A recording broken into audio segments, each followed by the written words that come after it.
Ever since a baby, I've been trying to get away, trying to lock in the guap, trying to block with the pain. I'm a blind little boss, I'm on top of the game. I've been plotting a lot, now I'm tossing your bait. Yeah, my pops got caught, didn't lock them away. My mom fought hard, 5 jobs in a day. I'll be dropping the box, but I'm copping the pain. We off to the stars to a tropical place. Ooh, yeah, I'm spitting it heavy, the mission is steady. Your bitches are jelly, I'm ditching the petty. You're digging for pennies, I'm itching and ready. I open my heart when I listen to Shetty. I'm bold like a boss, but I'm little like Debbie. I know what the bros, I got richer than Getty. I'm holding the guap and I'm whipping the Yeti, yeah, Kari can play with advanced moves. I'm fucking my girl and her man too. I'm taking the ball like the Rand do. My soul is the one that I can't lose. I soak up the sun like a sand dune. I'm holding up love with the bamboo. I'm rolling the blunt by the candle. Taking the game, running it back without taking a drink. Yeah, I'm the one and I'm making a wave. Rolling the blunt and I'm blazing a J. I'm escaping the brain, go straight for the cake. I'ma take to the bank, now taking a break. I'm made for the race, I pray for the day. I wake with a bake in a great estate. Welcome back, everybody. I'm Jay, he's Maddie, and this is Yankee and the Brit, and we're ready for some Thursday Night Football. Yeah, Thursday Night Football, our pregame show, which means we do our reactions to Week 10, and we look ahead to the game on Thursday night as well. We also asked GMJ here, who's GMJ right here. We asked him some questions on how to fix certain franchises and different problems in the league, and we'll also go through our overreactions to Week 10 and our best bets for Week 11, and it's already started. It's already started. Dak is broken again. I think you bought him from Wish. Don't worry, guys. We will be reliving my pain and reacting to the Dallas Cowboys game, but we won't be doing it in our first segment, Jay, because two of the teams that had the most interesting games are also playing tonight. So we're going to react to the Cowboys and Eagles game and the Steelers and Washington game. We're going to react to them when we talk about the Eagles and the Washington game as well, because it feels weird doing it at the start and at the end, reacting to their games. Quick teaser, I will be asking Maddie about a rumor that's going around about his Cowboys. Oh, great. Well, don't worry. I've got plenty of stuff to talk about the Cowboys as they're going through. I nearly went on this week solo, Jay, to just vent.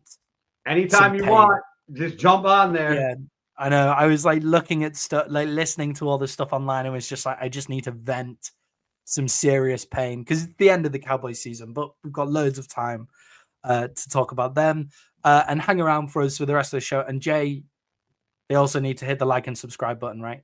I think Micah and JJ tell you it all. Yeah, exactly. Just subscribe to us. Thanks. It's going to be weird in 2 seasons when his jersey turns green. That would be just the worst feeling in the fucking world, but it's gonna happen, so I'll prepare myself for it. All right, guys. Segment 1, our Week 10 reactions. We're gonna be reacting to the Chiefs versus the Broncos, the Bucs versus the 49ers, the Texans and the Lions, and the Cardinals versus the Jets. Here, Jay, that Chiefs versus Broncos game was crazy. One of the crazier endings that we've seen. Are the Chiefs lucky, or do they have that winning championship DNA? Well, I think that they have that winning championship DNA, but I rewatched that game because I really wanted to see what was going on. And I didn't think I would say this, but the Broncos literally won or lost, but should have won because of bad coaching decisions, which I didn't think I would ever say. Yeah, I think the Broncos were the better team in that game. I think the Chiefs came out on top because of the way that they play. When they needed to get the drive together, they went down the field, but Patrick Mahomes missed Kelsey in the end zone. That would have put them a touchdown ahead. The Chiefs also played great defense as well throughout the game, which gives them that championship DNA. And then obviously what we're talking about in that crazy ending, if you guys didn't watch it, is the Broncos did everything right. Their final drive was perfect. They got into easy field goal kicking range, ran down the clock, got right to the end, field goal to win the game. And Leo Chanel, linebacker for the Kansas City Chiefs, just runs over the top of the Broncos special teams line to block the field goal. And that's their championship DNA. Like people see that it goes down as a missed field goal, which you think, look, but that's them making the big play when they need it. Yeah, but it was Peyton's like weird fucking play calling that I feel like lost in the game. And I never thought I would say that about Sean Payton. Like, he is so good at reading the game and knowing what's going on. And I get we're all human, so I'm not dragging him for this. I'm just saying it was really shocking to me to go, you guys could have put this game away a couple times. And I feel like it was bad coaching that didn't do it, which really shocked me, because I thought, even watching it back, I'm like, fuck, man, what were you thinking with, X play call and doing this? Why wouldn't you? And there was a lot of questions, which I don't usually question Sean Payton. So it was really weird to me to watch that game and feel like Sean Payton kind of cost them the game. Yeah, obviously going up against one of the best defenses in the league. Again, the Chiefs are still not getting that. I feel like people aren't realizing. Yeah, I'm not trying to take away from what the Chiefs did either, because I think it was you who messaged me, but all I remember is, if that's not the most Chiefs win ever. Yeah, I said that's the most Chiefs shit I've ever seen on the block field goal, where it's like, oh yeah, they should lose this game, and then they come in and win the block. Jay, what it kind of reminds me of, and I don't think the Chiefs will do this because I think they have that championship DNA, but are the Chiefs in danger of being like the 2020 Steelers, who went 11-0, and then fell apart towards the end? They went 11-0, and then they finished 12-4, and with a first-round exit against Baker Mayfield's Cleveland Browns.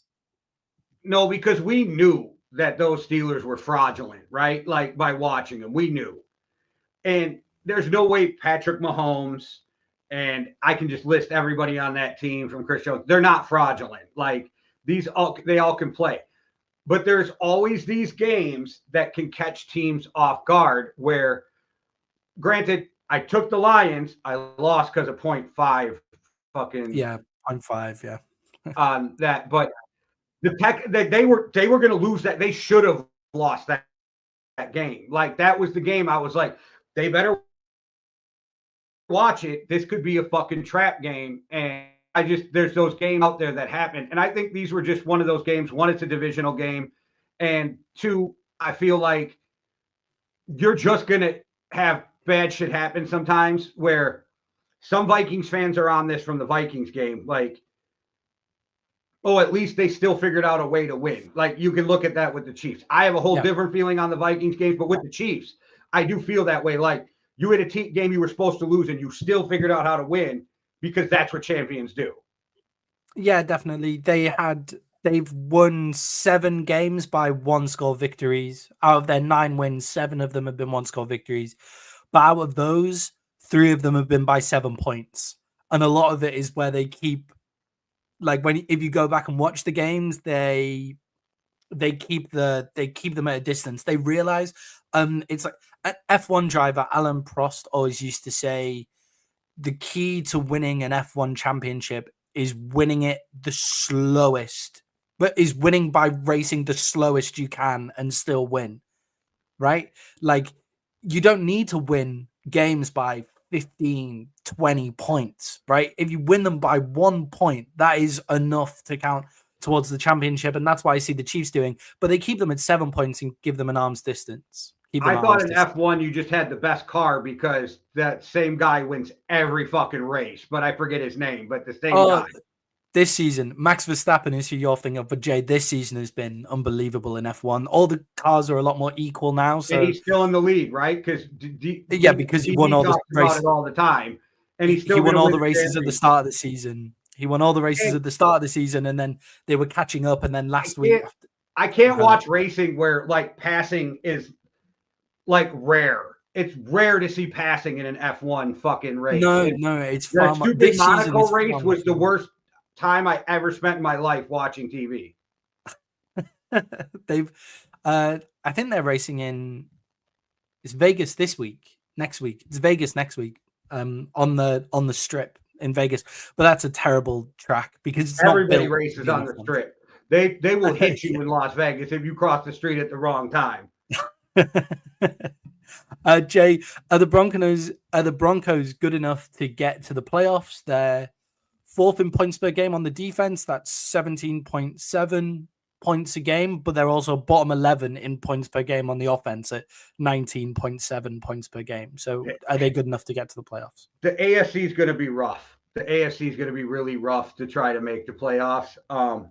Could they? Yeah, I don't expect them to, but if they do, I do expect them to be one and done. Yeah, definitely. I think so as well. I think they're building something really great in the Broncos, and I think it starts with their defense being fourth in points per game is huge for them. And I think they have something. Bo Nix, we're gonna grade our rookie quarterbacks later in the show. I think they have something in Bo Nix as well in terms of if we build a good system around him, which Sean Payton I think will get to doing. But yeah, I think the Broncos looked really good in that game, if not the better team, but the Chiefs come out with the win, and that's what champions do when they're going for the three-peat. Jay, moving on to Tampa, the Tampa Bay Buccaneers played a really fun game against the San Francisco 49ers. Just quick, if the season ended today, the Broncos would be the 7th seed. Yeah, I think they could make it. But the Bucs played a really fun game against the 49ers. They kept on looking like they were the 49ers kept on looking like they'd put the game away, and then the Bucs would come back. With Evans coming back after their bye week, will the Bucs be good enough to push for the division? They're 2 games behind the Atlanta at the moment. Yeah, that's what I was thinking, because I just think Atlanta's going to run away with this division. But yes, they could. I don't expect them to. Yeah, I think they've been really, really impressive. I think with how impressive they've been with the amount of injuries that they had, Tristan Wirfs went off at halftime during this game as well. Todd Bowles kind of has saved his job for another year. I don't think he should necessarily have saved his job for another year. I think they'd be well served for going and getting an offensive coach and opening it up a bit. But I think they look pretty good, and I think they gave the 49ers a run for their money. But let's remember, the 49ers kicker missed 3 kicks and only just squeezed in the game-winning kick as well. Jay, what did you make of Deebo Samuel's sideline antics, is what I've called them, but it's straight out assault on the long snapper and kicker? I feel like maybe I'm just old, but I feel like shit happens in contact sports. I'm like trying to watch how I phrase this so I don't get beat up too bad, but I don't have a problem with Tom Brady and his coach getting into it. I don't have a problem with Baker Mayfield screaming at somebody. I don't have a problem with people getting excited and doing things either. I do have a problem if you end up hurting one of our teammates. But other than that, no, I don't really have a problem with any bit of excitement, good or bad, when it comes on the sideline. It happens in hockey all the time, which is a sport I grew up. You will see guys arguing, but it's not a real fight.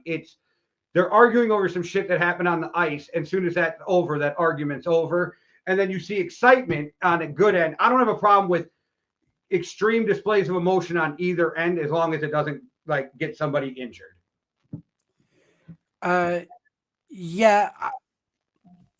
I think the only problem I have with this is if the long snapper or the kicker fought back against Deebo, they'd probably get in trouble, right?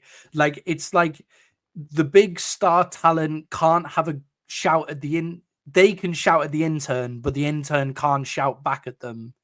The kicker and the long snapper can't really fight back against Deebo Samuel, because if they injure Deebo Samuel, then they'll get kicked off. But if Deebo Samuel injures the long snapper, who gives a fuck, right? I think it also shows a bit of a disrespect to the special teams side of things. I think it shows that some NFL players really don't give a shit about the special teams and don't necessarily think that special teams players are part of their football team. They think they're just these guys that just go out and practice alone, whenever. But kicking is really difficult. We see it every fucking week on Big Noon when Pat McAfee gets them to come out and kick a 30-yard field goal, and loads and loads and loads of people miss. Watching Jason Kelsey attempt to do it last week and stuff like that. I think it is really difficult, and I think it just breeds bad team, and I think it shows the frustration that the 49ers are feeling right now, because that game shouldn't have been that close. I don't think that Deebo will get punished. That's, I guess, what I was getting at. But he won't. I also think it proves that Deebo wants out after this year, and that's been quiet rumbling since before the season. He doesn't like the fact that Ayuk got paid more than him. He doesn't like the fact that what his role is in the offense. That went back down to his first contract extension when he was like, if you're going to pay me like a receiver and you want me to be receiving or running back, you need to pay me to do both. I think Deebo's really frustrated. Also, you're right about the special teams because even Peyton Manning said, what are we talking about? A stupid kicker? Yeah. Like when Manning was the quarterback of the Colts, like there's not, and with most players, they don't feel like the kicker's a real NFL player. Yeah. I just think look at the record point scorers in the game. Like that's what I would want to point them to and stuff like that. I think they want. The guys, I think a lot of offensive players want to get rid of the kicker altogether. Yeah, there's nothing for me. There's very few things that are more like emotional and fun than when a kicker nails one from like 50 yards out to win you the game. Right? There's some of the moments in football are like when that ball, like the kid from the Lions kicker who squeezed just 2 in after, like, what was he doing? He was like bricklaying. He was selling bricks like last week or something, and he comes on and he wins the Detroit Lions the game, squeezing 2 kicks just inside the upright. Like, there's not much more stuff that's quite exhilarating.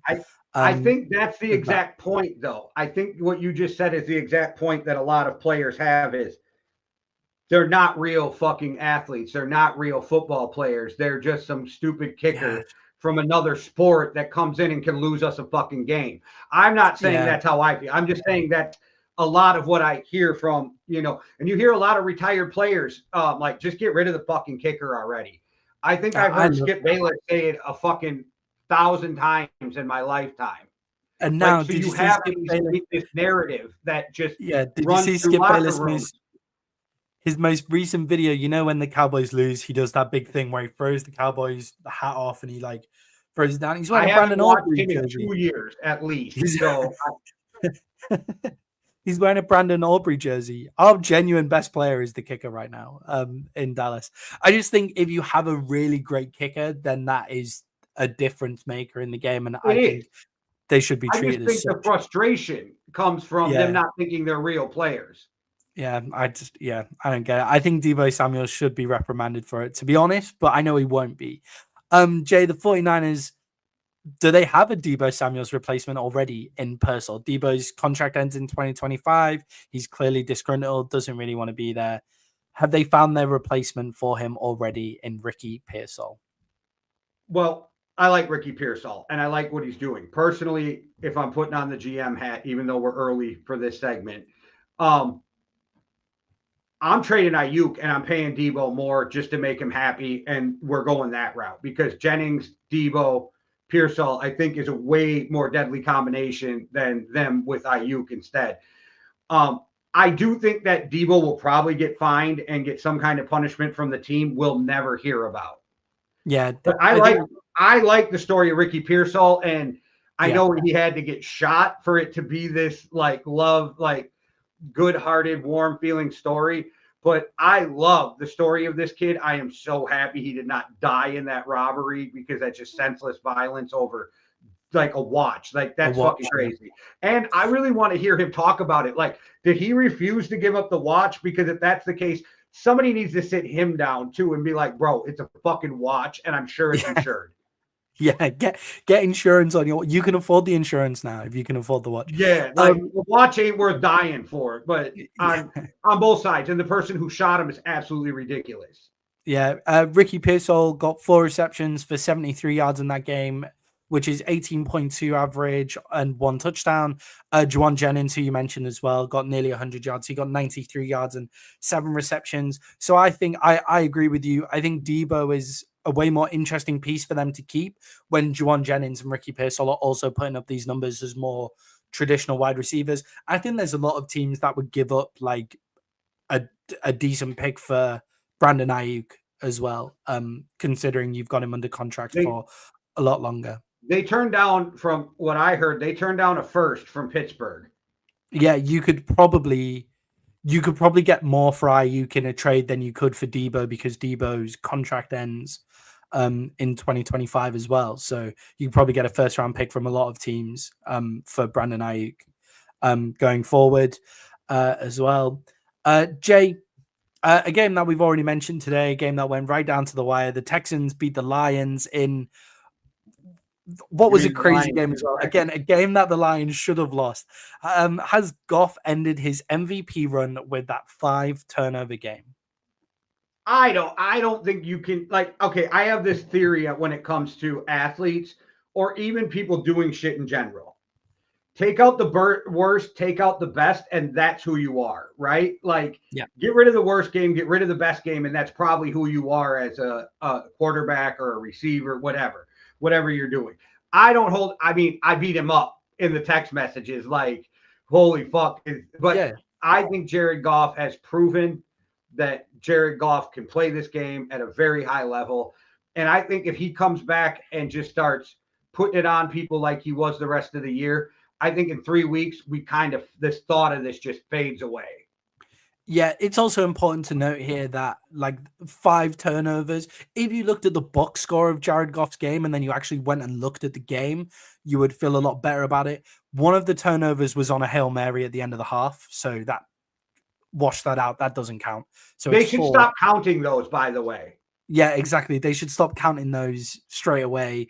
And then there was one where ricochets of someone's hand. It was a thing where like it shouldn't be counted as an interception against the quarterback. It needs to be like a drop, fumble, some sort of thing against the Or wide they receiver. should have tipped interceptions as a category.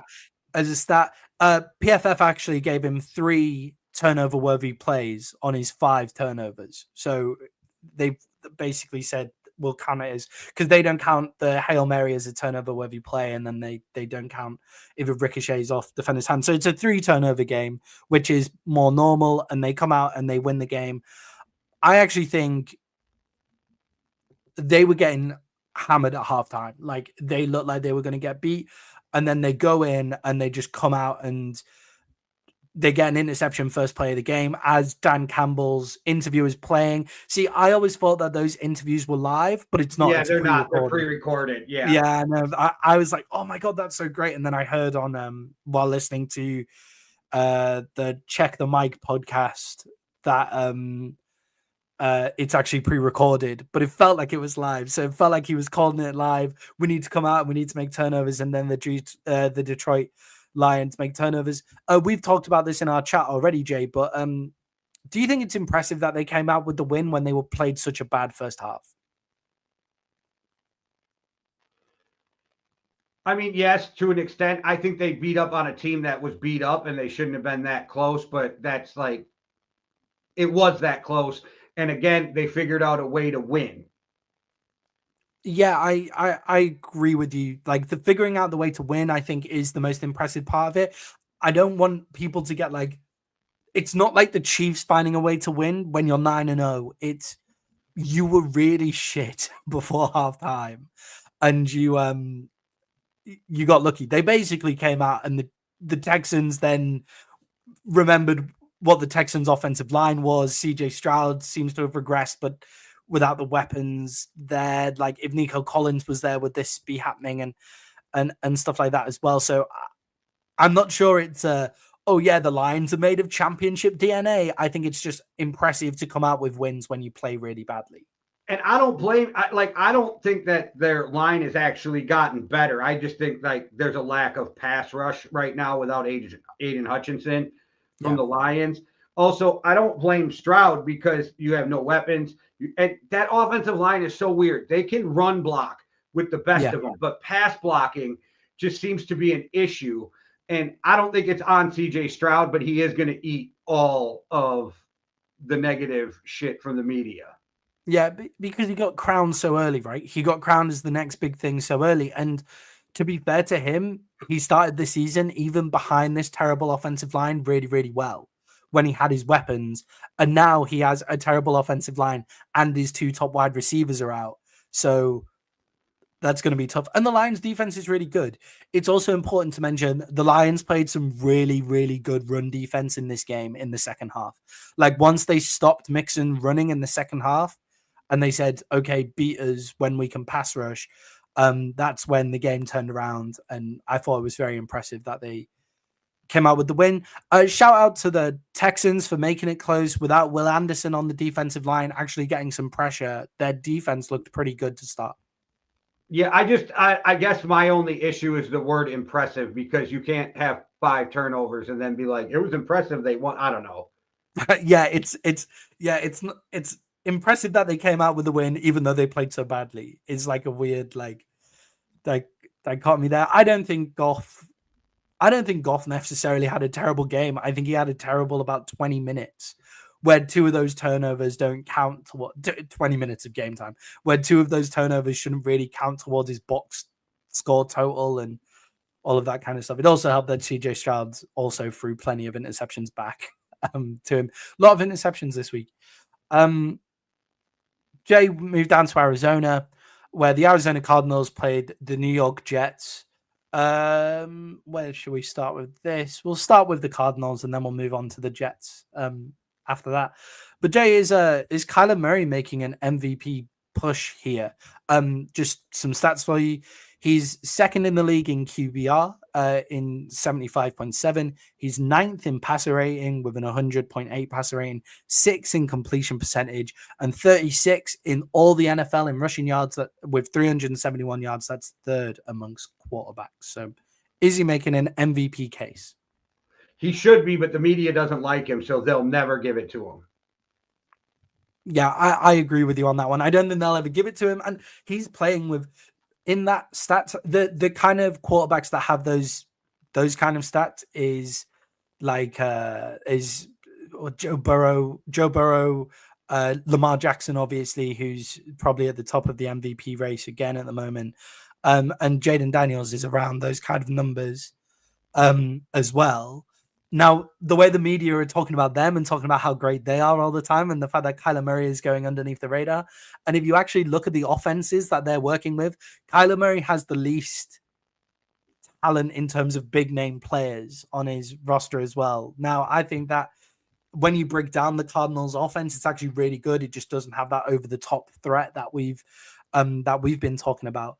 But I think that he's putting up a big name for MVP, and I do hope they vote for him. What do you think has led to the turnaround in Kyler Murray this season?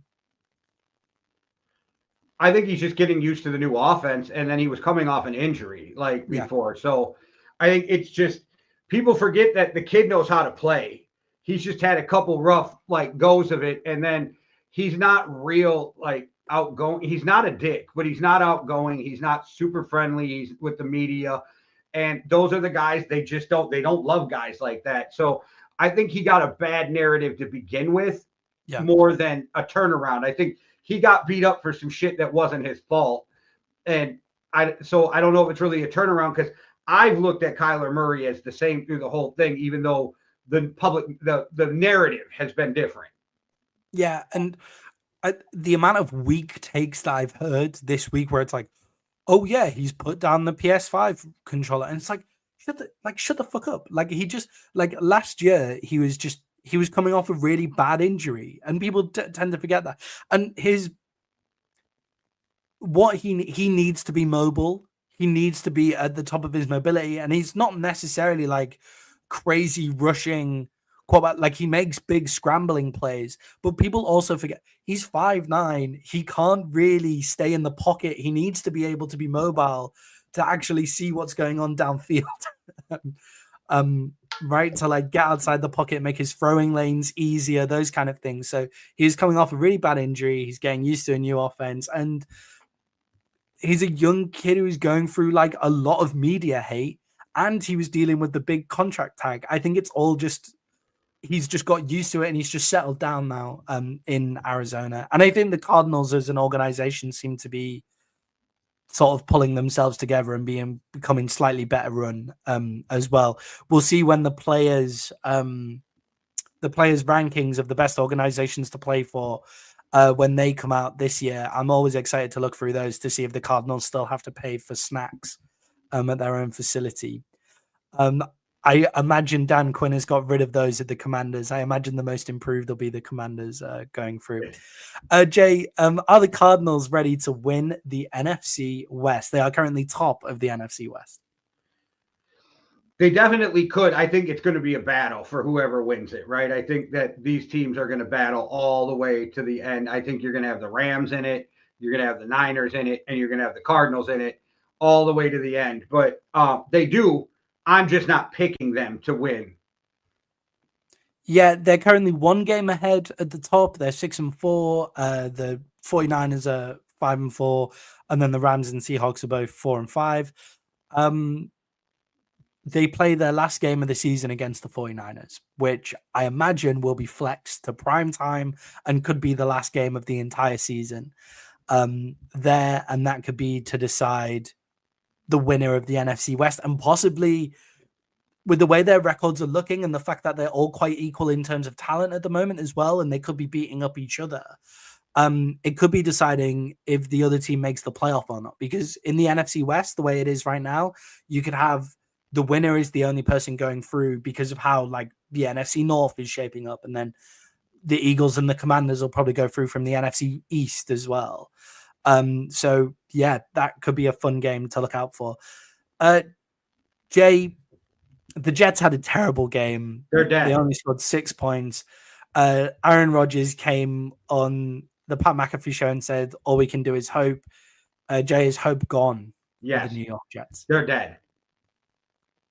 Yeah, I don't know what to win with that offensive line. You can't do it. You can't win with that offensive line.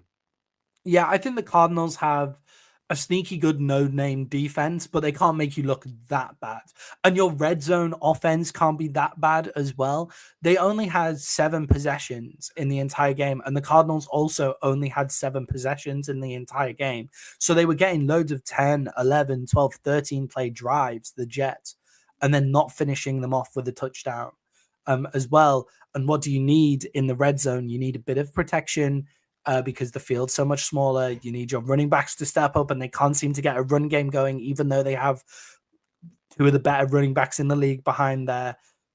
I don't know where you go if you're the New York Jets. I think next year all you can do is make that offensive line better, and I don't know what they'll do, but I think if you keep your offensive weapons, which it's going to be tough. I don't know how you keep Devontae Adams, but you got to fix, no matter what they do, they got to fix that offensive line. That's the first and foremost. If you're that team, you got to fix that offensive line. And I think you have to bring in a whole new defensive coordinator and change the defensive scheme. Is Elijah Vera Tucker still out? Did he play? I don't know, but it's their fucking guards and their center that's a problem. Yeah. Sorry. Yeah, I think they went with a very scattergun approach towards the offensive line to start the season, right? They went, we're going to hire these guys who are probably past their best, but should be good enough to block. So guys like Tyron Smith, Victor Moses was one of the signings for them as well. Those guys who are past their prime, a bit old, and you've got to get them in there. And actually, Tyron Smith has been fine. Like, he's been okay. Like the Cowboys probably could have done with him at left tackle to stay another year. Anyway, but he wouldn't have ever been the guy for the future. Their scattergun approach to the offensive line clearly hasn't worked.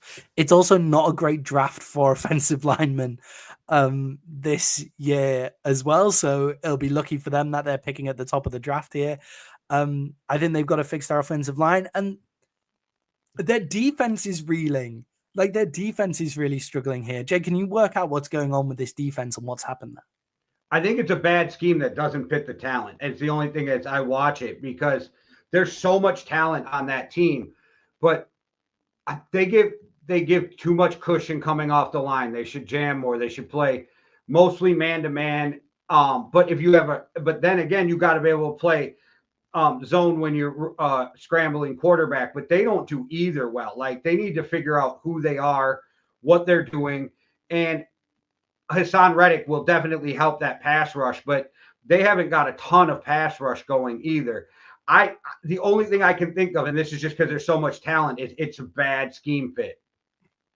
Yeah, and it was okay. Like, defensively, it was fine under Robert Saleh. Like, it was okay. And then they've got rid of Robert Saleh, and the defensive scheme and they've just got, like, slowly worse. They had that one good game that they won against. They have way too much talent to be this bad. Yeah, they have too much talent to be this bad, but they're the Jets is the other way to look at this, you know? Like, it's the Jets doing Jets things, the way that they go. And yeah, I don't know where the Jets go from here. And I think all the Jets fanboys will be upset going forward. It doesn't make me think any less of Aaron Rodgers as a quarterback here. Not many 40-year-old quarterbacks have their Achilles torn out either. So I'm not surprised he doesn't look as good as what he did look in the past. I'm not particularly surprised, but also when you're 40 and your offensive line doesn't give you any time, then you're going to be in trouble. I don't think it hurts his legacy because the good doesn't undo the bad and the bad doesn't undo the good, right? And you can look at him and be like, okay, your last full season or two weren't good. Okay, Brett Favre's last season, he ended up on injured reserve for the Vikings. Like, people forget how bad his last season was. So I'm not too worried about like it ruining his legacy or anything like that. But it is sad to watch a guy who tried to go, leave Green Bay and do something else with another team, and it's just been a fucking shit show. Yeah, not good. We'll talk about Aaron Rodgers in segment 3, Jay. Moving on to segment 2 of the show, Jay, and this is our Week 10 overreactions. This is where we say stuff that we believe is true, but is purposefully over the top.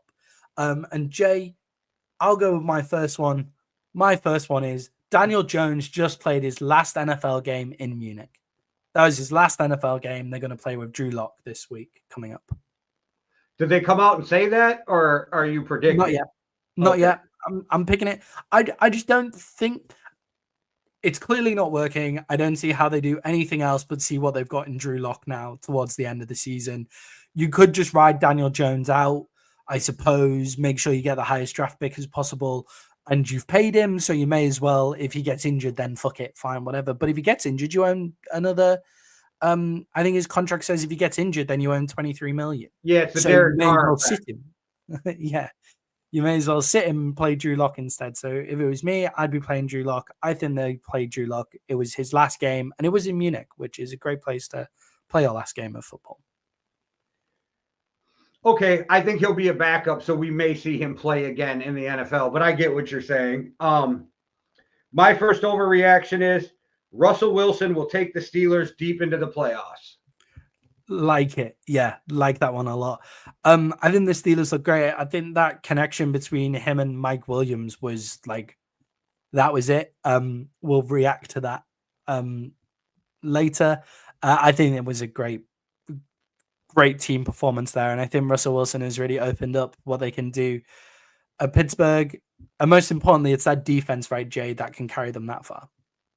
Yeah, well, their defense is what is going to be the bedrock of that team.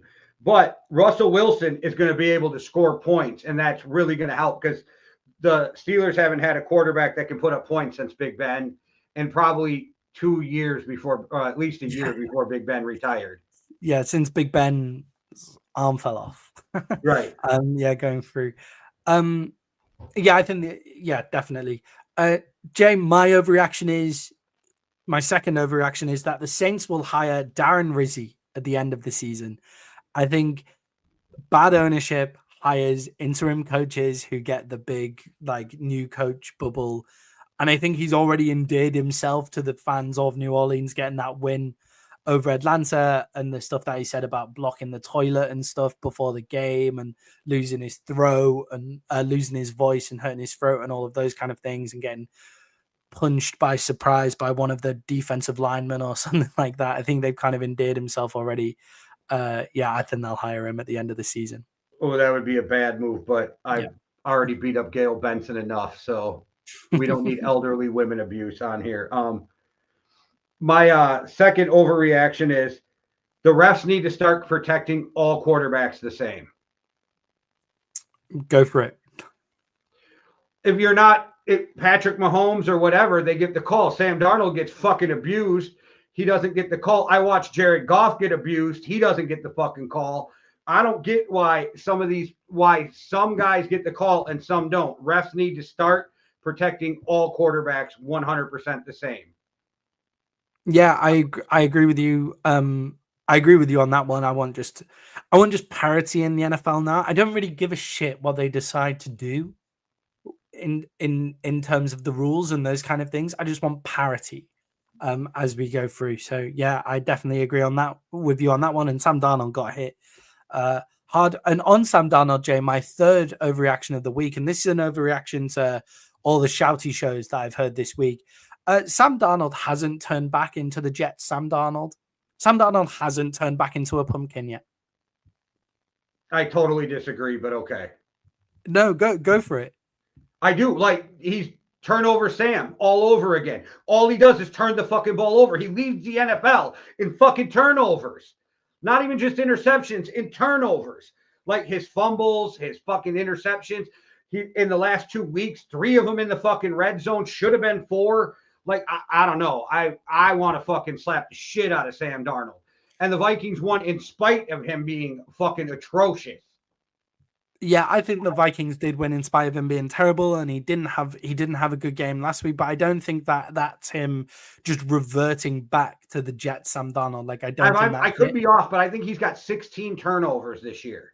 Yeah, I think just a quarterback of his caliber, so 20th in the NFL, around there, right, is going to have bad weeks, right? There's going to be times where he has bad weeks. And it didn't help him that Aaron Jones... Did Aaron Jones come back on the field? Like, he went off injured, right? Yeah. It didn't help him that Aaron Jones went back off the field. Yeah, but Cam Akers ran good while he was injured. So, fucking Sam Darnold turned back into letting us all know that he's nothing but a backup. Yeah, I would agree. I think he's a starter in the NFL, but he's the starter where if he is your starter, I think you're looking for someone else. That's where he's Sam your Darnold starter. You better have JJ McCarthy or or Justin Jefferson. You better have you better have TJ Hawkinson. You better have all of these fucking guys because no other team has those offense that is lacking in a fucking quarterback.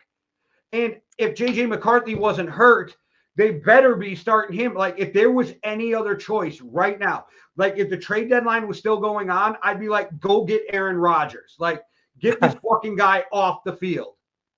Yeah, I don't know about that. I think I hold my breath every time he throws a pass. I think after that game, I can only hope he does, but I hope he goes back into just hitting the open guy, you know? Like, when was that? He's got 16 fucking turnovers. He was really great at the start. He was really great at the start of the season. I don't think he's fallen behind. He was still turning the ball over. They were just letting him go because he was scoring touchdowns. Now he's throwing them in the end zone. I don't mind my players going for a few turnovers who are also scoring touchdowns. And I just think he's had a couple of bad weeks. And that's who he is, right? He's not this elite quarterback. He won't be the starting quarterback for the Vikings next year, but he should be the starting quarterback for a team like the New York Giants, or like teams like that who just don't have. He would be the starting quarterback for the Cleveland Browns right now. Like, he would be those kind. Do you know how bad he would be in New York or Cleveland? I don't know. I would like to see. I think he might be okay in Cleveland. Cleveland have a decent offensive line. Okay, but they don't have anybody to throw to anymore. Yeah, he might have been decent in Cleveland when Amari Cooper was still there. Jay, what's your third overreaction? I forgot we were even doing overreactions and left my notes. I got so worked up about Sam Darnold. Hold on. The Bears may have ruined Caleb Williams. May have ruined Caleb Williams. That's it on Caleb Williams. He's been playing awful. Now they fucking fire Shane Waldron, who is the 8th coach to be fired or resign in the last 14 months. What are you firing him for?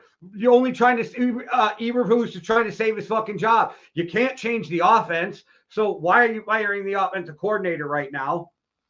Eberflus should have been the one who was fired. Like, and what they're not doing anything to help this kid at all. And you get him beat up this much, he might start seeing fucking ghosts at some point. And you can ruin an NFL quarterback. The Bears are on their way to ruining a kid who's got a lot of potential. Yeah, I don't understand why they refuse to run the ball. I don't understand the quarterback's going to carry us the whole way. I don't understand. With a defensive coach. With a defensive coach, exactly right. Yeah, So like, that's why, for me, that's why you get rid of whoever's calling the plays, fire the fucking guy, right? That's what I would do. Hopefully we'll see whoever they've picked to call the plays, their new it's OC their actually run the pass fucking game ball. coordinator, Thomas Brown, I believe his name is. Oh, great. So the guy least likely to run the fucking ball. I didn't even think of that. Yeah. But yeah, I agree with you. I think so the big debate on Caleb Williams right now is he's holding the ball too long. So the offensive line can't block for that long, which is a totally legitimate thing to say. But also the offensive line can't block for long enough anyway. A lot of the times, the reason he's holding on to the ball is because he's getting forced out of pressure instantly, having a reset. And actually, the way that they've got that game set up is, if you look at the way that the best play callers call and the best play designers design the plays, the reads follow all the way across the field. So you have the first read to the second read to the third read to the fourth read, like as you go across the field. For some reason, when you watch Caleb Williams, his first read is over there, and then his second read is over here, and then his other ones are in the middle. By the time he works his way around to there, they've gone. And also because they're refusing to run the fucking ball, everybody can just run pass rush or just drop everybody back, and that's going to make Caleb Williams really suffer. So yeah, they're running like an 80s style offense, which is really weird. Yeah, so they've done the best. They've done a really shit job so far with Caleb Williams, and I hope now that that's changed. This is a really interesting thing here that's popped up in the comments. Is Caleb Williams underrated? I think Caleb Williams has the chance to be great. I think the Bears are the ones that are fucking ruining him. I think the Bears are doing everything they can to like not help him out. And I think that's the problem. I think Caleb Williams' issues aren't so much Caleb Williams as that you're got a rookie quarterback and you're not putting him in the best positions to succeed. Like, that's what blows my mind. And maybe I'm spoiled because I have a coach who goes out of his way to try to make everything quarterback friendly and try to do that. But you gotta, and we said, you and I were pounding the table. Why are you bringing him in if you're going to leave a shit coach to do it? Like, you can't have a defensive coach try to help this kid. And Eberflus, even if you were going to have a defensive coach, is not the guy. Rome Odunze was, I like Rome. I think Rome is going to come on, and he's on my fantasy team. And I agree, Rome wasn't built in one day, but it also wasn't built by a shit contractor. And that's the problem, is the contractor. I think they need to start over. They need to go get a brilliant offensive mind to come in and help Caleb Williams become what he could become. I think that the Bears are doing him a huge disservice, and it absolutely makes sense now why Caleb Williams, and all the reports were he was very hesitant to be willing to go to the Bears. And this is why, because they stocked up a bunch of talent for him, and everybody was like, best place you could put a rookie quarterback, best fit for a rookie quarterback in history. I would argue there's a team out there that wears purple that was a better fit, just because the cohesiveness, the coach. Yeah.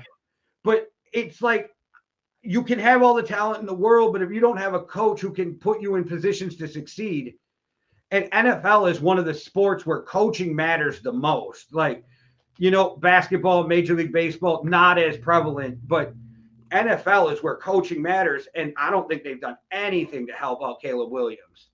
Yeah, I agree with you. I almost said hire Poles, but Poles has done a good job drafting and making moves, so I redid that. Keep Poles, fire Eberflus, and start this thing all over again. With Caleb Williams being underrated, it seems like a really strange thing to say for a guy who's picked first overall. Like, I think so far now, everybody swung so far away from Caleb Williams, but it was how he came into the NFL with, like, Nick Wright. Have you seen his segment on Mahomes Mountain? Have you seen that? And I stopped watching Nick Wright when he stopped shaving his head. He ranks all the quarterbacks in like tiers, and they're on a mountain. And while Caleb Williams was in college, he was like putting him on the tiers mountain with like the NFL, with the NFL quarterbacks as well. So I think it's the hype that Caleb Williams came in. And then I think it's a reality of being with the Chicago Bears. We saw it with Justin Fields. Justin Fields looked like a better quarterback when he went with Arthur Smith and a better like system. Obviously, Russell Wilson has now came in and made Justin Fields look worse. But if Justin Fields now goes to another different offensive coordinator who also, he's shown he can run a team still. And I'm sure Caleb Williams will do that if he gets a decent OC. And the other thing with Caleb Williams is I think he's confident enough in himself to like just bust out of the Chicago Bears when he's done with them. Like if he gets to his 5th year with them and they've still not improved, he'll just leave. No, and I can see that, but you and I talk about this in the off season all the time on the show when we do videos about the draft. Where you go can determine your success in the NFL, and coaches can ruin young kids coming in. And there is something like I still don't understand why they kept Eberflus after last year. I don't get it. Yeah. And Sam Darnold might be is a better quarterback than Justin Fields, and that's saying something. So I don't think Justin Fields ever is a starter again either, but that's just me. Yeah. I think with Eberflus, I think he'll be gone by the end of the season. I think you need to have an offensive with young quarterbacks. You need to have an offensive coordinator. I think the best situation a rookie has ever come into, by the way, is Patrick Mahomes coming into the Kansas City Chiefs, right, where he could sit behind professional Alex Smith, who does everything perfectly and shows how to be the constant professional, and then Andy Reid, offensive genius, is his coordinator, who surrounded him with weapons and those kind of things and let him learn the game. But Caleb Williams didn't get that opportunity. I don't want to see it happen as a Vikings fan, but if they really want to turn things around, I think it was last week I said this, go get you Bill Belichick. He will flip that defense. He'll bring in Josh McDaniels. He'll simplify that offense for Caleb Williams, and he'll put him in a position to succeed.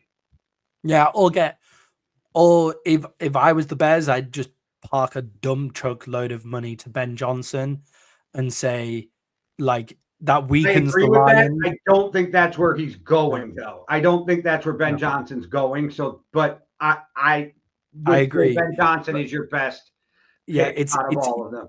It's also you weaken the Lions if you do that, right? Like if you take Ben Johnson away, you're weakening the Lions and making yourself. I know better. They're all like, go get Lincoln Riley from USC. One, why would if you're Lincoln Riley would you leave USC? That's one. Yeah. And two, we've never seen Lincoln Riley coach in the NFL. Maybe he can, maybe he can't. But I think you cannot bring in a guy who's not established because you can't keep flipping over coaches and offensive coordinators. Nobody is ever going to hire Josh McDaniel again for a head coaching job. Never. So just go get Belichick. Let him bring in Josh McDaniels. Belichick will turn around the defense. Josh McDaniels will fucking turn around the offense, and you'll still have polls drafting good players. I think it's a perfect marriage, but we'll see what happens. Yeah, the other problem with Lincoln Riley is if the Bears' biggest problem is the offensive line, the USC offensive line in Caleb Williams' last year was also terrible. So like there's no like that doesn't really fix the problem. Caleb Williams didn't have a great final year in USC. Jay, we're moving on to shout out to follower and commenter here, Tyler Abel. I love the line of Rome wasn't built in a day. Roma Dunze was, though. That's a great line. That's yes, I'm a big, you know me coming out of, I would have drafted him over Marvin Harrison. So that I'm a fan of Roma Dunze. Yeah, great line as well. Great comment work there. Segment 3J is my favorite segment. It's GMJ, where I get to put you in tricky GM situations and you try and work out how to sort it out here. GM hat. His GM hat is on. Right, let's go.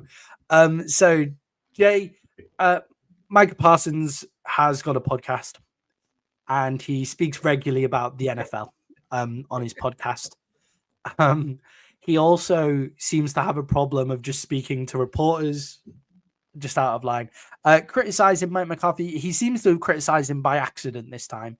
But the issue is we don't believe you because you've criticized loads of stuff about the Cowboys on purpose on your project. Jay, if you were a GM, how would you handle the Micah Parsons speaking out issue? I don't think it would have even happened if you would have just paid this fucking guy already. I think part of his irritation is he's not paid. He's not making a problem in the media, but you're one of the best fucking stand-up fucking pass rushers in the NFL, and you still haven't been paid because Jerry waits till the last minute to pay people. And I swear I said this starting at the end of the year or beginning of the year, and I'm starting to believe it's 100% true. Jerry likes the headline more than he likes the win. Jerry likes to be in the conversation more than he likes to win. I used to think you were nuts because, like, he's Jerry Jones. He just wants to win. But I think Jerry likes the headline, and that's how Jerry ends up in these fucking situations where you have disgruntled fucking players, and Dak and CD never got on the same page because you didn't just want to pay the motherfucker to begin with. I don't understand the thinking that goes on with the Joneses. I'm definitely not trying to keep up with the Joneses because that would be wild. I think Jerry makes these problems on his own. I think if you would have just backed up the Brinks truck to Micah Parsons already, it's amazing how money makes motherfuckers feel a lot better about a bad situation. Yeah, I don't really think Micah Parsons is going to leave as much as I give you shit. Yeah. I think they're going to make him the highest paid defensive player in the history of the NFL. So just do it already. You could have structured it where it didn't fuck you this year. Yeah. And they should have done, well, we can get into this. They should have done this all. Well, they could have still went out and got Derrick Henry and Patrick Queen and did different things. But Jerry just, I don't know what the fuck's going on. I actually feel bad for Mike McCarthy in this situation. Yeah, I feel bad for him in this particular situation. I don't think he's doing a particularly good job coaching the team as a whole, like personally, obviously, but had a winning record before this season as the Dallas Cowboys coach. So that's great. I think they'll probably move on from him at the end of the season.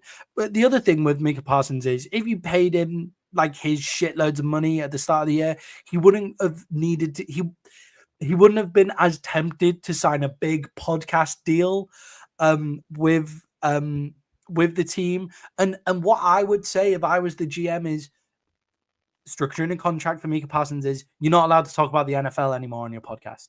Like, talk about anything else you want. People would love to hear his takes on college football, just general life, like basketball, like all of that shit. I don't think he would drag anybody, though, if he got paid. I don't think he would. Because you don't bite the hand that feeds you type thing. You know what I mean? I think if you would gave a boatload of money, I don't think he drags any of the Cowboys on his podcast. Yeah, I think he's 25 years old and quite an outspoken guy. So I think he's learning to like speak eloquently and working in this particular situation, right? So I think he does accidentally do it when he just talks about the NFL in general, like him bringing on CeeDee Lamb and then they make a list of their top 10 quarterbacks in the NFL and Dak isn't on it, you know? Like that's just really fucking dumb. Like even if you don't believe it, you have to say it, right? Like yeah, exactly. You gotta say, even if you don't believe him, because to an extent, you have to tote the company line. But I think he's very frustrated, not only with what's going on, but the fact that he's not getting paid. Yeah, definitely. And I think if they just paid CD, Dak, and Micah at the start of the year, they could have structured all of these contracts to next year. I think the way that the injuries have shaped this year, we're always going to struggle. Like Deron Bland isn't there, but we might have been able to keep like Stephon Gilmore as well there. If we did it, we might have been able to keep Tyron Smith. Like we might have been able to do those kind of things, but we weren't able to do that because they didn't structure the contracts in those ways. That's an odd thing to say because not only is Stephon Gilmore with the Vikings, but there is a belief that Tyron Smith will be with the Vikings to start next year because of Christian Darrisaw's injury to hold down the fort for the first couple weeks. Both of them, yeah. Yeah, I could do with them both for the Cowboys, to be honest. And then, not because I've lost belief in Tyler Guyton, by the way, I just think like he might have been better starting off replacing Terrence Steele at right tackle. Just the way that we. I beat up the guy enough. I'm not going to beat him up anymore because I think he can play. I just think he's been he's had a tough run this year. As one game show host used to say, "You are the weakest link." Yeah, he has had a tough run this year, especially with the lack of run game. Jay, who would you pick as your first round pick in the 2025 NFL draft? You're picking first. Who's going to be the first?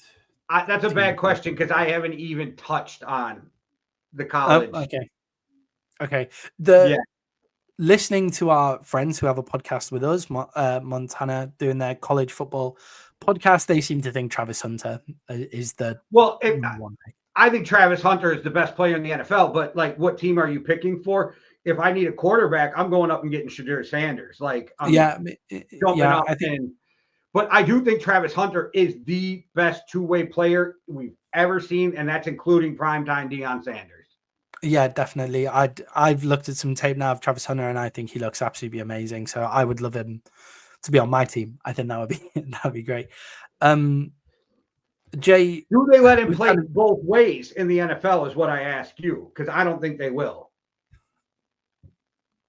No, I think you play him at cornerback as well, because I think it's so easier you to start find him wide as a corner or as a receiver. Do you do the prime time route, play him as a corner, and once in a while sprinkle him in the offense?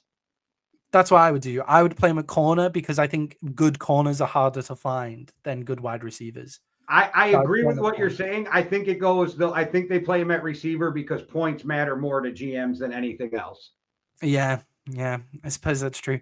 I mean, they could put him on special teams as well, like what they've done with Cooper DeJean in Philadelphia. Have him as the punt returner and the kick returner, and then play him at corner is what I would do. Jay, what would you do with the Aaron Rodgers situation if you're the GM of the Jets? Is Aaron Rodgers playing for you next year if you're the GM of the Jets? 100%. Because what else are you going to do? Yeah, I think you can't go get Sam Darnold. He ain't coming there. So, like, who are you going to go get? Like, I don't know who the next best option is, but unless you want to bring Justin Fields in, but you're just going to have another. If you want any chance of winning next year, you have to draft a quarterback. 2, you want somebody to be there in the placeholder. It's got to be Aaron Rodgers. I don't know if Aaron Rodgers wants to come back, but I'm begging him. Yeah, I think behind Shadur Sanders, there's not a lot of great quarterback options in this draft either, because everybody seems to have regressed so far this year. Like Quinn Ewers, for example, seems to have regressed. I still think he's a good developmental quarterback, though. You bring him in and let him sit behind a guy. Exactly. So, and you can do that, but you got to have somebody. Yeah, and as the Jets, you've just kind of designed your entire roster now to fit Aaron Rodgers for the next 2 years. So there's not really anything that you can do. So he's definitely there next year. And then next year, you're building your depth. You're not trading away any picks for players anymore. Fuck all of that. You need to be picking next year. You need to be having 12 picks in the draft. Unless you're trading for an offensive lineman, keep your picks. Yeah, exactly. And then that's what they need to do. All right. That was GMJ.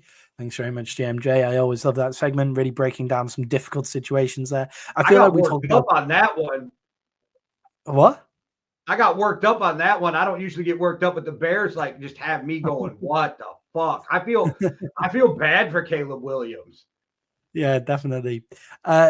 Talking of Caleb Williams, Jay, this is Rookie QB Watch, and I thought it would be fun this week to kind of grade the rookie QBs on their season. I saw this and was like, yeah, this will be a good one. Good job, man. You grading the QB. Thank you. I appreciate it. I think we've got enough information to grade the quarterbacks who have started so far. So I've also got a grade for Spencer Rattler. I didn't know whether you've gone that far. Yeah, I got one. Yeah, I've got a grade for Spencer Rattler. I haven't, but we haven't got like grades for Michael Penix because he hasn't started. Obviously. I still have a grade for JJ McCarthy. Go on. I'll let you take that first.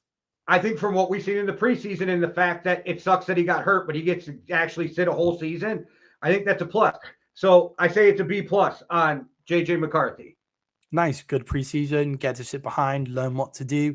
And Sam Darnold, I think, is a good professional to sit behind as well. Like, I think he is a great dude and a pro's pro. Like, when it comes to doing things, he's just got me in my feelings with these turnovers. Yeah, definitely. And nothing he stresses went from being my MVP to get this fucking guy off the field. Nothing stresses a fan out more than turnovers in the red zone. Ezekiel Elliott. Yeah. I didn't know there was a shot coming. Okay. Yeah. Jay, I think we'll start at the top here. We'll start with Jaden Daniels. I'd be surprised if he isn't your top graded QB. What grade have you got for Jaden Daniels? Is there anything higher than an A+? Because if there is, that's what I'm going with. Like Jaden Daniels, I've gone with the best grade. I've gone with the A+ as well. I think he's been amazing. We talk about him all the time. He's got over 2,000 yards. He's 12th in the NFL in yards. He's top 10 in the NFL in completion percentage at 68%. 98%. He's top 10 in passer rating at 101%. He's top 5 in QBR at 71%. And he's also 27th in the NFL with 464 rushing yards, 27th in the NFL, including running backs. That's second in QBs compared to Lamar. And considering he didn't run at all against the Steelers, then I think that's pretty impressive. A+ for Jaden Daniels, is already a top 10 quarterback in the NFL. Yeah, I love Jaden Daniels. I was beating the table for him halfway through the college season last year. I'm a big fan of what they're doing, and I think that as much as people question the Dan Quinn hire, I think we saw that they hired the right man for the job. Yeah, definitely. I think it was, and that is a point where a defensive coach works, right? So if you go defensive coach and then who just lets his offensive coordinator, so he let Kyle Shanahan just run that offense and just not intervene. Like, it's almost like they were coached as two separate teams with one, and then he just overarched and just made sure everything worked perfectly. So he's doing that with Cliff Kingsbury, and I think that's a great opportunity for him there. Jay, I've gone for Bo Nix next. What grade have you given Bo Nix? A B. Yeah, I've stuck with a B for Bo Nix as well. He's 20th in terms of yards, 24th in pass completions, 26th in passer rating, and then 20th in QBR. So he's around the 20th best in all of those stats in the NFL. And I think in his situation and the game he's being asked to play, I think that's a B, right? When you've got a great defense, that's what you want your quarterback to do. Yeah, I agree. We do see his limitations, but I think they'll coach around those. So I think that's not as big of a problem. And once he gets a whole year under his belt and he gets to play next year, I think we'll have a better idea of exactly what kind of quarterback he'll be in the NFL moving forward. Yeah, he actually reminds me of Brock Purdy coming into the NFL with that sneaky athleticism, with less weapons, but obviously he's got first round pick attached to him, and Brock Purdy was Mr. Irrelevant. So there's a different hype level there that comes in with them as well. Chad Pennington is the one I always go back to. It might be too far for some people, but that's who he reminds me of, Chad Pennington. Yeah, I think I always like Bo Nix's sneaky athleticism as well. In the offense that they run. Jay, I've then got Drake May, and I've graded Drake May as a B as well, considering the situation he's fallen into. He's 23rd in pass completions, he's 25th in passer rating, and he's actually 16th in QBR. No, I think he's doing a great job, and so I'd give him a B+. I think he's doing a great job with a shit team, and I'm also still not sold on his coaching staff, and he's still doing well. Yeah, I'm not sold on his coaching stuff. I'm not particularly sold on Drake May full time. Like, I see Will Levis, but then when you see Will Levis, you also see upside Josh Allen, which upside Josh Allen in his first few years as well. So right now, and people will take this as a diss, and it's not, because this dude was super talented and could make every throw. He just didn't pan out like everybody wanted. I see Jay Cutler. Yeah,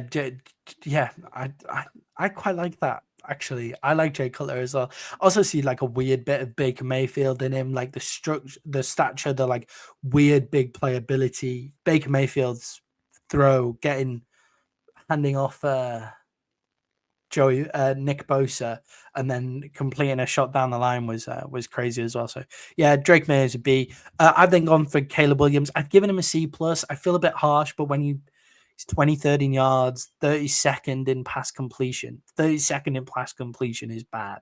He's 28th in passer rating, and he's 29th in QBR. When you look at those, it's very difficult to give him more than like a C+. But I think he's in a weird situation. See, I think he's definitely a B and should be an A, and I think it all falls on the coaching staff, and I'm not going to hold him accountable for the bullshit the coaching staff is doing. Yeah, I think he could just, if his completion percentage was higher, I think it would be a B, because I think completion percentage is a QB stat, but if you're getting pressured as much as he does, it's quite hard to be accurate, right? And they don't do anything off of play action because they don't run the ball. Yeah, exactly. So they don't give him any easy completions, and it's the reads. It's anybody, I implore you, I implore you to watch his head the next time you watch their offense. Now, it might be different because they've sacked Shane Waldron, but the way he has to read the game is from one side of the pitch to the other side of the pitch, and then the stuff in the middle, and that's just not the way to do it. And Jay, finishing off our gradings of the rookie quarterbacks here, Spencer Rattler. I've given Spencer Rattler a C-, but he's just in a terrible situation. It's almost an ingradable, an incomplete. I gave him a C because I think he's in a bad situation, but he did show spurts of what he could be. Yeah, he's actually only 4 places lower than Caleb Williams in pass completion. He's less than a percentage worse than Caleb Williams in pass completion, but he's also 40th in the NFL in passer rating. It's just because I've seen flashes. That's the flashes I'm grading. Yeah, and he came into that Saints team. He came into that team at their lowest point with the most injuries, with their offensive line just not connecting at all. I think Spencer Rattler has a place in the NFL, and I'm interested to see where he finds it going forward. But just to recap those, that's an A+ for Jaden Daniels. We're both around there. A B for Bo Nix, a B/B+ for Drake May, a C+ / a B for Caleb Williams, and then a C- / a C for Spencer Rattler as well. I've gone with the American grading system there. We've moved off letters. We don't do letters anymore. We do numbers. 9 to 1 is how we do it. But anyway, 9 is like the top 1%. But we've gone for American because it makes more sense to everybody else. Jay, we're going to finish off week 10 here with our week 10 awards. Who is your week 10 MVP? The Vikings kicker, John Parker Romo. Nice. Good to see a Romo back in the NFL. I think comes off the street and wins them the game. The only point scored were off his foot, 4 field goals. He's my MVP of the week. I'd be very tempted to buy a Vikings jersey with Romo on the back. What number is he?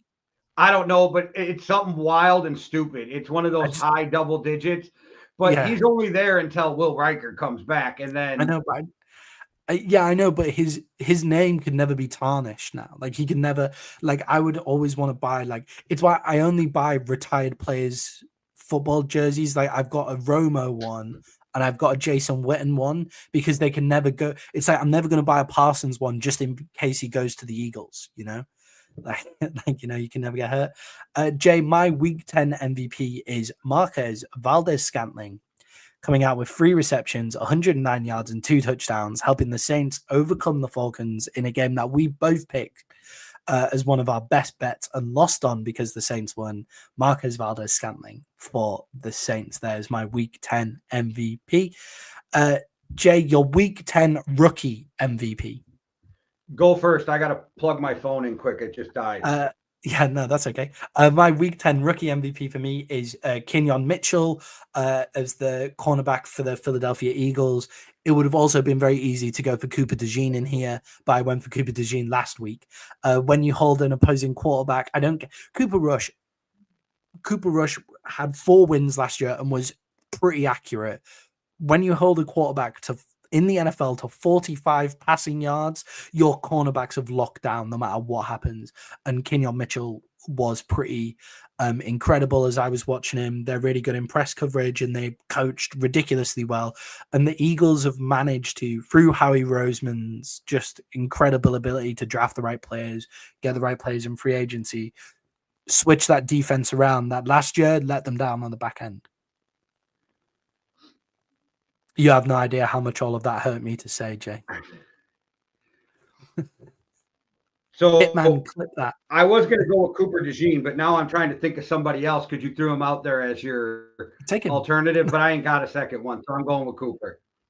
Cooper DeJean was amazing. I think both of the cornerbacks for the Eagles were just incredible. Cooper DeJean, really annoying. Really annoyingly good to watch. And him in the return game is electric as well. Like watching him in the return game was very impressive. Yeah. Okay. I keep trying to think of somebody else too off the top of my head who could have just went off last week, but I can't come up with one. What I need to do moving forward is do 2 just in case you got one of mine. Yeah, I think the other big player that comes to mind for me is Jared Verse, but we've also had Jared Verse Yeah, like I've had him as my MVP last week, I believe it was. Yeah, So I'm like, yeah. exactly. Too difficult. Too hard. Trey Benson for the Arizona Cardinals had a good game, running the ball there. Bucky Irvin for the Bucs had a decent game. Could have went with oh shit, we just talked about him from the 49ers, the dude who got shot. Fuck. Oh, Ricky Pearsall. Yeah, Ricky Pearsall. Yeah. Yeah, Ricky Pearsall would have been a good shout as well. Jay, moving on to the Thursday night game now, kicks off in about an hour. The Thursday night game is the Eagles versus the Commanders, but I thought we could just look back to the Eagles game and the Commanders game in week 10, as painful it is for me to go back to Do you that. know if Rush or Lance are starting that game? Hopefully Lance will be starting the next game, because there's just no point. Like, there's no point trying Cooper Rush out there. They both looked equally as terrible. But Jay, looking back at the Cowboys versus the Eagles game, 1 point on the Cowboys, and then we'll move on to the Eagles. But are the Dallas Cowboys going to win another game this season? They still have the Giants and the Panthers still to play. Trey Lance will be the starting quarterback. Good. They've come out and said that. Excellent. That's good news. Do you think they'll win another game this season with the way that they played in this game? Yes. Yeah, I think so as well. I also think they're good enough to beat the Giants, and I think they're good enough to beat the Panthers. They also got 5 sacks against the Eagles defensive. Like, they weirdly played defense really well, even though they gave up 34 points. Like, it's really difficult to keep playing defense if your team just can't move the ball and only goes for 45 yards. The front 7 looked good with Parsons' first game back, and then before Overshown got injured, but he's back in as well. And Diggs made a big play for that turnover as well. So they had some big plays on defense. But Jay, like, the Cowboys' offense, just terrible. Like, what they're dead. They're dead. Yeah. They're like the Jets. They're dead. But I think the Jets will win another game too. Yeah, the Cowboys can't run the ball. Like, Ezekiel Elliott. Why is Ezekiel Elliott? I text the group chat saying, why is Ezekiel Elliott still playing football for the Dallas Cowboys? I don't get it. What is Jerry loves him. Jerry Jones doing? I told you Jerry loves him. That's why he's playing. That's it. Yeah, I don't know what he's caught Jerry Jones doing to like be able to play in these games. He was at a pity party. It's not shitting on Zeke. Like, he's just past it. Like, he was a great running back, but the Cowboys look terrible. But Jay, that shouldn't take away from how good the Eagles looked in this game. The Eagles have completely switched from last year. They started slow. They've started slower this year. They haven't played really any good teams yet. They've started slower, and they've built up at the right time, and now they're fit and firing. And Jay, is Howie Roseman the best GM in the NFL? Yes, and I think that the world has fucking stopped because Maddie figured out a way not to shit on the Eagles in one comment. So that's kind of impressive. I made sure to say they started slowly, and I made sure to say they switched from last year where they were really good at the start and then shit the bed at the end of the year. I'll keep on bringing it back to that. But I think Howie Roseman is the best GM in the NFL. I don't think anybody else can say that. Who he drafts is always comes up with money. Yeah, how they work with money when you've got AJ Brown, Devontae Smith, and Jalen Hurts all on huge contracts. Saquon Barkley's there as well, huge contracts. The offensive line all remains together, and then Nick Braun that they brought in as well. He's unbelievable. Like, he just seemed to be everywhere. Like, there seems to be 20 of him on the field. Yeah, me and Hitman were talking about that and how like impressive Braun has been. Yeah, he was wild. And then a big shout out to Nakobe Dean as well, who last year we picked as like, yeah, this guy's going to come on and lead their linebacker core, and was terrible last year, was out of place, like just not playing well at all. And then this year he's really fought back and played amazingly. So I think the Eagles have switched it round from last year, and they're building up at the right time, hitting the ground running, going into the right time in the NFL. Jay, moving up to Washington now, the country's capital. The Commanders played the Steelers. Why did it take the Steelers so long to realize that they can throw the ball down the fucking field? Well, they had Justin Fields. Justin Fields' one good throw is deep. Justin Fields was one of the highest ranked deep ball throws in the NFL when he was actually allowed to throw them at the Bears.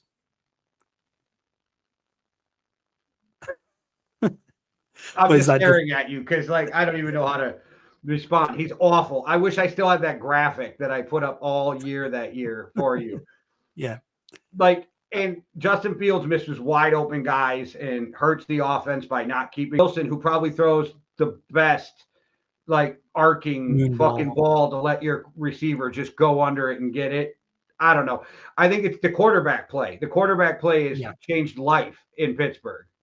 Yeah, definitely. And I think Russell Wilson has ignited his career. And I also think Arthur Smith has shown he's a very good offensive mind. I just didn't love him as a head coach in Atlanta, but he's a really, really good offensive coordinator. I think he's doing a great job. There, George Pickens making circus catches is always going to help your downfield play. And Mike Williams is also an excellent downfield player. On a day where none of the Jets wide receivers could get anything going, Mike Williams goes one reception for 32 yards to score the game-winning touchdown in that game there. So, yeah, the Steelers have got a great down-the-field game. We've already kind of spoken about it at the beginning of this podcast. But, Jay, just a quick note on the refereeing. Did the refs make the right call with the fourth down conversion there with Zach Ertz nearly making the conversion? No, I think he made it. Yeah, I think a lot of people. At worst, you move the ball and you measure it. Like, you know that spot is completely wrong. And so I don't know how the fuck that went the way it went. And the optics looked awful. Yeah, it's just, again, the NFL aren't helping themselves with the tech that they have available. Like, again, like, why is there not a tracker to do this? Why have we got 90-year-old men carrying a chain onto the field to decide whether we're allowed to keep the ball? Like, what is going on there? Like, I don't understand it. Like, that chain looks like it belongs on a lighthouse in an island in Scotland. Like there's no reason for it to be on an NFL field anymore. Like, the TV graphic shows the line, and I know it's not the official line, but make it the fucking official line. Why is this something that we don't have? And it's not like it was in between hashes. The first down was at a hash mark. It was so simple to see that at very worst, it was so close you needed to move the ball and measure.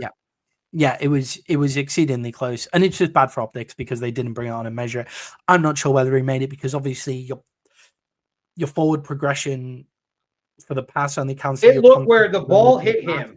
He was there and then went backwards. And he was there, comes backwards, but it doesn't count when he's there because he wasn't contacted when he caught the ball.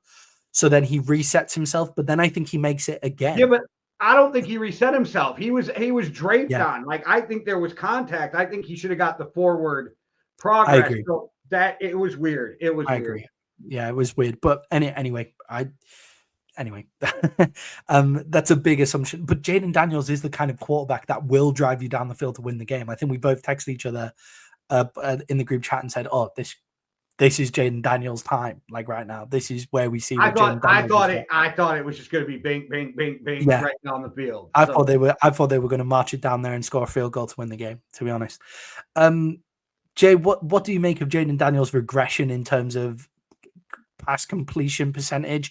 He was completing at a 75% lick or something like that to start the season, and now he's dropped down to the lowly score of whatever I said it was to start of 68.7%, which still makes him a top 10 passer percentage in the NFL.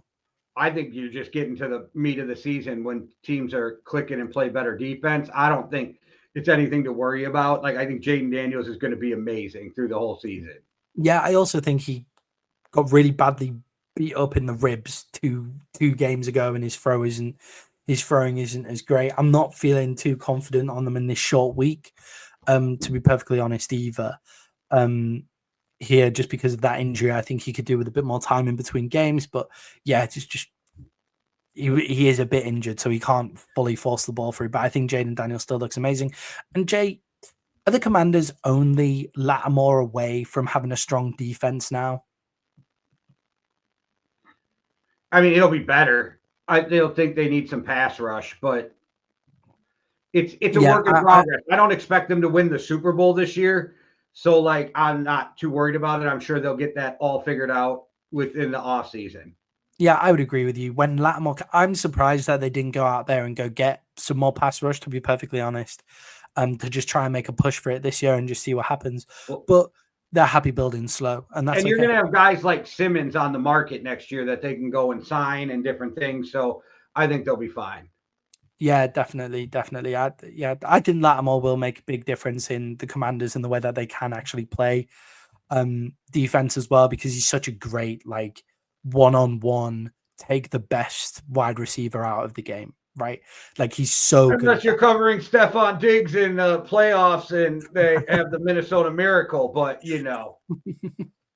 Yeah. So Jay, that moves us on to tonight's game where the Eagles are going against the Commanders in an NFC East battle. The winner of this game goes to either, if it's the Eagles, stays on top of the NFC East, or if it's the Commanders, goes back to the top of the NFC East and is put in the driving seat for the division title here. Jay, is the Commanders defense going to be able to hold up against Jalen Hurts and this wide receiver unit? Enough to where the Commanders will outscore the Eagles and win this game. All right. Yeah. I think this could be an incredibly high scoring game. I'm just going to get the over under up while we're here. The over under on this game is 49.5 points.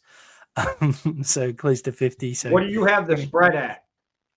I've got the spread at 4 to the Eagles. Okay. It was 3.5 when I looked on FanDuel. So I didn't know what you were going off of. Yeah, I've got the spread. I go at DraftKings, who are giving you 4 for the Eagles here. I agree with you. I think they could just hold on enough here. I still think there's Jalen Hurts throws an interception in the red zone. There's also a forced fumble from Jalen Hurts as well, trying to do a bit too much. There's still the scariest thing about the Eagles is they still have room to improve. Like at this point in the season, like that's what's so scary about this Eagles roster and the way that they've built it. Give me Eagles plus the 4, but I still think the Commanders win. It's the Eagles -4 is what I've got. Oh, well, then give me the Commanders plus 4. Fuck that, because I think they'll win. Yeah, I just think it's going to be close, but if you're going to give me the points and the Commanders, well, then I'll definitely take it. Yeah. Will Jaden Daniels go back to using his legs in this game? He didn't really run much in this game, and I think against this Eagles team, you have to, right? Yes, because the Eagles play a wide 9 defensive front, which leaves lanes in passing for the quarterback to spring up the middle or out the right or left gap between the tackle and the guard. So I think you'll see Jaden Daniels put up 60, 70 yards rushing. Yeah, I agree with you. I think he has to go to using his legs here, because once you get them onto you, then you make those young cornerbacks bite down the field as well, who have been great, like really great. You make those defensive ends come in so they can't run the wide 9, and you screw up their whole defensive plan. And yeah, exactly. I think they've got to, and I think they've got to do it early and slide. Don't take a hit. This Eagles team would love to decapitate Jaden Daniels, just the way that they play. So like slide when you possibly can. So Jay, you're taking the Commanders at +4. I'm also taking the Commanders here at +4, because I think no matter which way this game goes, it's going to be a 1.3-point game, like that sort of game. Here, I think the Commanders are going to come out with the win as well. Just on that short week, the Eagles have to go to Dallas, play a later night game in Dallas, and the Commanders played an earlier game, and they've only got to go to Philly, whereas the Eagles have to go to Dallas, and then they have to come back from Dallas as well. So on a short week, I'll take the Commanders in that one to win. Give me the Commanders +4. Jay, going into our final segment of the show here, a segment that we're doing really well on. We didn't do so hot last week. We went 1-2 in our best bets, but the rest of the season we've been doing particularly well. Is our best bets of the year for week 11. Who have you got number 1 in the best bets? Yeah, there's 2 of these games that blew me away because of the point spreads that I was instantly like, give me those. Give me the Chiefs +2.5 versus the Bills. Yeah, I think I'm always going to bet on the Chiefs. And they're going to give you points. Yeah, if you're giving me the Chiefs plus points, I'll be taking them in these games. So I will be betting the Chiefs on Sunday if it remains like this. I don't have them as one of my best bets because there were other bets that just screamed out to me here. Number one here is the Rams at 4.5 on the New England Patriots here. I think the Rams. I thought about it, but I think this could be one of those weird games the Patriots win. Yeah, I think the Rams have just more than enough on offense to do this, and their defense is playing. Their young defense is still playing really, really well.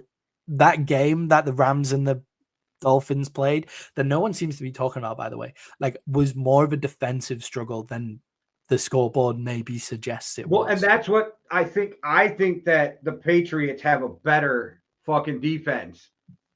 So, and they have the best young corner in the NFL, which I think is going to cause problems. They like to run the ball, which I like, run the ball, and then Drake may do your thing. I'll wait till Sunday to make that pick, but I looked at that and went back and forth. Yeah, I think the Rams are just I was surprised at the 4.5. I'll just give it that. Jay, who is your second here? Dolphins -7 versus the Raiders. Yeah, I looked at that one as well. I don't like big point spreads; they scare me. But Dolphins are clicking. The Dolphins are back. The Dolphins will be fine with this game, and the Raiders just keep getting worse every week. The only person who shows up on a weekly basis is Double X Max. That's it. Max Crosby's the only one who shows up week in and week out. Well, and then their rookie tight end balls out always. But I just don't think that I think the Raiders are dead. Yeah, I think the Raiders are a dead team as well. It's why I'll probably pick the Dolphins coming up to this one, but 7 points. Tua does look a lot better. Like they look so much better when Tua's in there. Like it's ridiculous. They were clearly right to play. Yeah, they need to put some respect on Tua's name finally. Yeah, definitely. Because it's not all McDaniels. We've learned that. Yeah, definitely. Jay, my second best bet of the week. I've gone for the Seahawks at +6.5 here. I think the 49ers haven't shown that they're clicking at all in this season. The Seahawks and the 49ers actually have the same record here. I could see the 49ers winning this game by a couple of points, but 6.5 points feels like a lot on this Seahawks team where Geno Smith is only just been overtaken by Joe Burrow as the leading in passing in the NFL, and DK Metcalf is back this week. So, Njigba just dragged his fucking offensive coordinator. I think there's problems there, and that scares me. Yeah, they're still winning. Like they've got the same record as the 49ers. They play a brand of football that I think suits. If they get big point spreads, it really suits not to bet against them in a huge point spread, which I feel like 6.5 is a decent amount. When the 49ers just haven't clicked yet. I get what you're saying, but when you start shitting on your offensive coordinator and you know the players don't like him, I think it becomes a huge problem. And I think Jackson Smith and Jigba expected to be a much bigger force in the NFL when he came in, like drafted as like he was meant to be one of the best wide receivers from that rookie class, and he's just been the third wide receiver in Seattle so far. So I think he's particularly upset in Seattle. I get that, but it's like Lockett fell off a cliff. He's not the same player he used to be. He's injured now, Yeah, but I mean, even before the injury, like he fell off a cliff compared to what he was. I don't think any of their receivers are actually as good as people think they are. I think all the receivers are getting old except Jackson Smith and Jigba. So, and now they're dragging the OC. I don't know. Like I haven't decided who I'm picking, but that was just one of those things. When I saw that yesterday, I was like, oh, okay. Yeah, I don't trust that. It's more on my lack of trust of the 49ers, and I think the Seattle Seahawks still have good. Yeah, you have this weird like dislike for the 49ers this year. Well, it's not weird dislike for the 49ers. When you're a Dallas Cowboys fan, you learn to dislike the 49ers from the jump. But you weren't like that last year. That's true. No, that's true. I think I picked the 49ers to finish third in this division, and they're currently third in this division right now. I just expected Seattle to be better. And I still think they're going to win the division, but that's just me. I think that like it's either them or the Cardinals. I think the way that I look at it. Jay, what is your third best bet this week? So they're going to give me points. I'm in. give me Kirk Cousins plus 2.5 over Bo Nix. I mean, the Falcons over the Broncos. The Falcons, who just lost to the Saints, and the Broncos, who just were a blocked field goal away from beating the Chiefs. I love the Broncos, and I feel like you don't love the Broncos as much as Not I at do. all. Yeah, and then also, I really like the Falcons. I'd like the Falcons as a team. That for me is a pick'em game. I think, and that's the way that it's reflected, right? Like the Falcons are away from home, so the Broncos are basically getting given home field advantage, which is about 2.5, 3 points, especially in Denver, like, which is mile high and stuff like that. But yeah, Kirk Cousins over Bo Nix, that makes sense to me. I mean, Jay, Kirk Cousins due for over 300 yards in a loss, and I thought he was going to drive them down and win that game. I'm not even going to lie. Yeah, I thought he was going to drive them down and win that game, and then obviously through the interception. But yeah, I think the Saints just had some weird coach rebound magic there. I mean, think about it. The Saints won a game where Cousins throws for 300 yards, and Robinson runs for 116. That is crazy when you look at it like that. The other just another crazy stat, just to go back to Sam Darnold quickly, is that Sam Darnold threw for like 400 yards or like 300 and no, it was only 400 yards, but didn't score a touchdown. I thought it was 400 yards of total offense. Let me check. Oh, it's 400 total offense. You're right. The Vikings got 400 yards of total offense and didn't score a touchdown, which is quite funny. They controlled the ball. They controlled the ball for almost 43 minutes. Yeah, it's why the Vikings versus the Titans at -6 is quite an interesting pick here, because the Titans. Yeah, Sam threw for 241 and 3 interceptions. Yeah. And a fumble. Yeah. The Titans versus the Vikings is a really interesting pick here, with the Vikings at 6-point favorites as well. But we'll talk more about that on Sunday. Jay, my final pick here is, if the Jets are favored and you give me the points, I'm going to go against them in most scenarios here. The Jets are 4-point favorites against the Indianapolis Colts. The Colts are bringing back Anthony Richardson, which I think is a good move for them now. Anthony Richardson's had a slap on the helmet. Not just him tapping on the helmet. Somebody's probably slapped him around the helmet as well here. And I think he's going to come back and just run the fucking ball.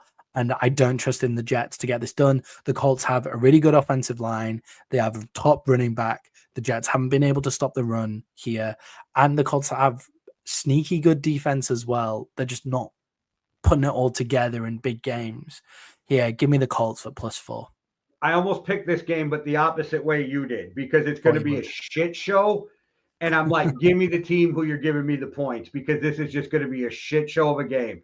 But I'm not mad at that theory, because the Jets have a problem stopping the run. Jonathan Taylor, great running back. We're going to see how this affects it. AR moving forward, being benched. Yeah, we'll definitely chat about AR on the Sunday show. And Jay, we're about half an hour out from the game now. The show's finished. We've done all of our segments. Love the big picks. We've gone a bit longer this time because we think you guys deserve that on a Thursday night. So you deserve it. You deserve it. You deserve this much longer show than we usually do. It's not much longer. And Sam Darnold deserves this. All right. Yeah, it was what says off track here was Jay's feelings towards Sam Darnold and his unbelievably passionate plea for Caleb Williams to be saved. The Bears just irritate me, because I feel like it's so like, I got irritated at the beginning of the year when they're like, best situation for a quarterback ever. And now I'm like, see, motherfuckers, see, this is what we were trying to tell you. It's not as great as a situation as you guys keep making it out to be. Yeah. Just remember, the Bears were supposed to be this juggernaut, and the Vikings were supposed to be one of the worst teams in the NFL, if you listen to the talking heads before the season. I never got the Vikings being one of the worst teams in the NFL. I never understood that. That didn't make any sense. I didn't know if they'd be good, but I knew they weren't going to be just complete trash. Yeah, it's because they have to start their backup QB. Well, the backup QB, Sam Darnold, who looked decent at the 49ers. Well, I wanted Sam Darnold to start from jump, too. You know I didn't want JJ to even touch the field this year. So, but after last week, it's probably good JJ's injured, because I'd have been like, you need to start that motherfucker right now. Come on. All right. Enjoy tonight's game, guys. It should be a good one, but I feel like every time I say it should be a good one, it's shit. But this one, at least it's a division battle, right? So it's always going to be tasty.